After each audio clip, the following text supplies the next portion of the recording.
अनेकदा निसर्गाचे असे वातावरण पाहायला मिळते जे पाहून आपण मंत्रमुग्ध होतो. मग ते हिरव्यागार डोलणाऱ्या शेतात चरताना गाई म्हशी पाहणे असो, किंवा निळाशार आकाशात उडणारे पक्षी असो, किंवा संध्याकाळच्या वेळी अंगणात पिसारा फुलवून नाचणारा मोर असो आणि कोकिळेची कुहूकुहूही असो.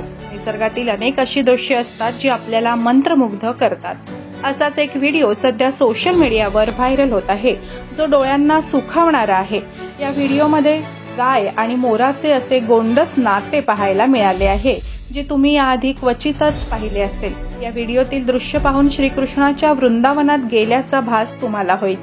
डोळ्यांना सुखावणाऱ्या या व्हिडिओमध्ये तुम्ही 2 गायी मोरासह खेळताना पाहू शकता. खेडेगावातील या सुंदर निसर्गरम्य भागात एक मोर पिसारा फुलवून गायीसमोर नाचत आहे. यावेळी गाय खोड काढण्यासाठी म्हणून त्याच्या मागे जाते. यावेळी गाय आपला पाठलाग करताना पाहून मोरही पळू लागतो. गाय आणि मोरामधील हे अनोखे नाते लोकांनाही खूपच आवडले आहे.